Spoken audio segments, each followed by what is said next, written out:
guys, what's going on? It's Ash. Today I'm going to be teaching you how to use Nomacs Image Lounge for your livery editing on CarX. The first thing you're going to need to do is you're going to need to get Nomacs, so just go ahead and open up your browser and then just Google Nomacs Image Lounge. It's going to be this first link right here. Just click on that and then you can go ahead and click download. Once you have it downloaded, all you need to do is just initiate the application in your download file, and then it'll do everything else that it needs to do. From there, you can go ahead and start up your game. Alright, now that you've got your game pulled up, you're going to want to make sure it's set up into a windowed format. You can do that by going over here to your settings, clicking on graphics, and just go right here to full screen and make sure it's turned off. Once you have that, you can go ahead and select the car you're going to be working on. If you're going to be putting logos on it, it just helps to already be on that car. I've got this little work in progress livery going on right here. All you're going to do, jump in here, like you're editing the livery. The old way of using Nomacs was you would display the image across the side of the car or the hood or whatever part you were working on, and you would put your layers on that way to fill it out. But now with Kino, we have the layer group system.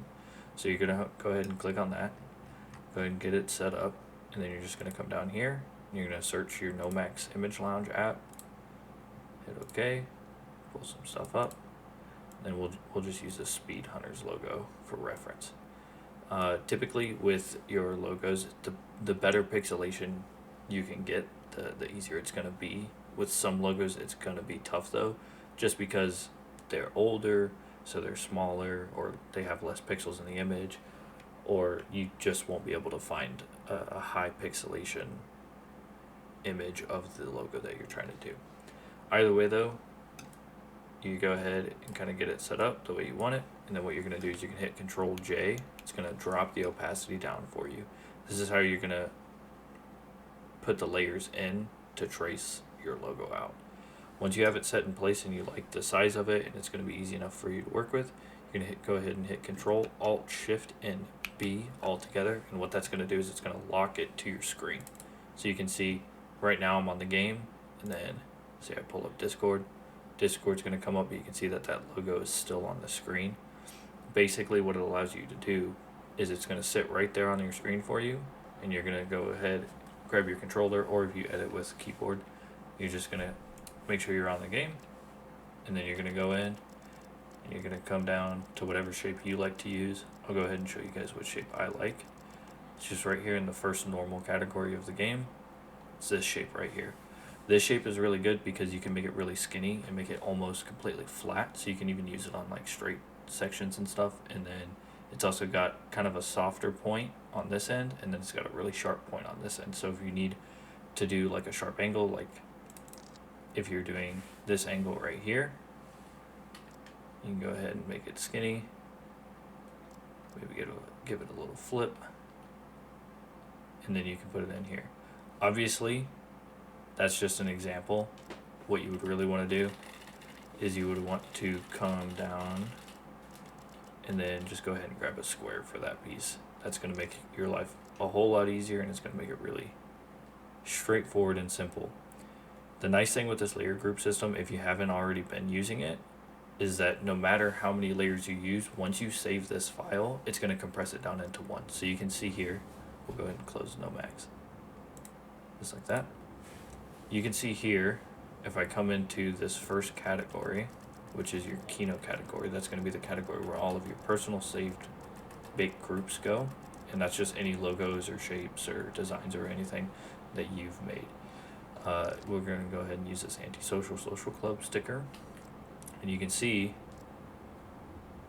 you can resize it. It all sticks together as one, and it makes your life a lot easier if you're doing something like more complicated, or if you're trying to do like an anime character or a set of flames or something. It's going to make it a lot easier to mess with. But as you can see, if you look down here, I'm only at 9 layers. This logo took about 1,300 total layers to make. So for it to compress it down to 1 is super helpful, because if you're trying to keep under 200 for some reason, you're going to be able to do that just fine and have realistic logos or personal team logos or whatever you're trying to use.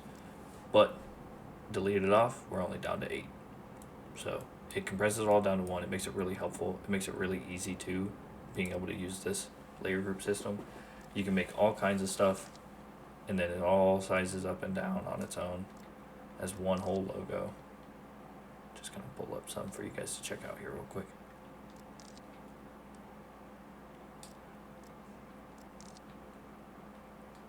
One thing you do want to be really careful with is the color. So if you look, it's kind of hard to tell, but if you look, these are actually two different whites. They're both pretty similar, but they're completely different at the same time. So what the issue is when you're using any of the shapes, what will happen, I can even show you just with letters. What will happen with these shapes, so this is like the most white you can get it, right? So if you check here, the brightness is all the way up. Now, if you come down here and you click on this one and then check it, now the brightness is down a little bit. So make sure that your brightness is all the way up on white, completely bright, or else you're going to have like a little bit of a weird shade and your whites aren't all going to be the same if you do it for one logo and not for another. And then also just a tip that I kind of follow, try to make all of your logos in white so that way you can make them whatever color you need them to be. Now, if you are trying to do a logo with a fill behind it, like this item B logo, so let's see.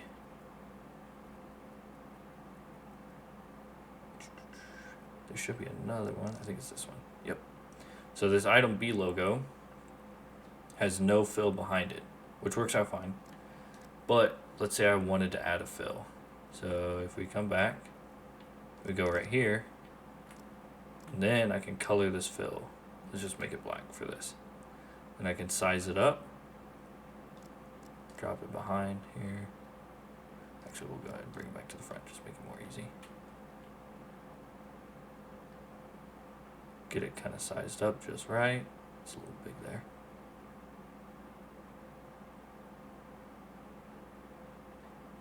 A little small. Right about there should work good. Cool. And then just drop it behind. Boom. Now your logo is filled. And with that, it's just going to allow you to be able to use the logo in a lot of different ways. If you're sharing this stuff to friends, it's going to allow them to use it in a lot of different ways. And then the other thing too that's cool is once you go to put it on the car, it also allows you to change the paint color or the paint type of it. So you get the full range just like you would with a normal shape or logo. You get the full ability to be able to change it to whatever type of paint you want, whatever color. You can go through everything. So it's super helpful, and since you don't have to use Nomacs on the side of the car or anything like that, it makes it to where you can make your logos exactly the way they're intended to look, and then place it over the car and project it certain ways that you need it. Anyways, guys, that's pretty much all my tips and stuff that I have for Nomacs. Again, all you gotta do is go ahead and go download that, and then you can use it to make whatever logos you want. You can also use it for other images too. You don't have to do just logos. I've used it to make anime characters and stuff and just trace the outlines around them and whatnot. So it's super helpful if you're trying to make a team or something. You can make your own logo that way and then share it to all your friends so that way they don't have to remake it. And then on top of that, you can really expand how much stuff you can put on the side of the car, or what you want to use for sponsor stickers and stuff like that. I hope you guys found this video helpful. If you guys have any questions, just go ahead and leave them in the comments. I finally figured out that was off, so it's fixed now. So if any of you guys are returning viewers, go ahead and check now if you guys have any questions. Anyways, guys, I will catch you in the next one. Thanks for watching.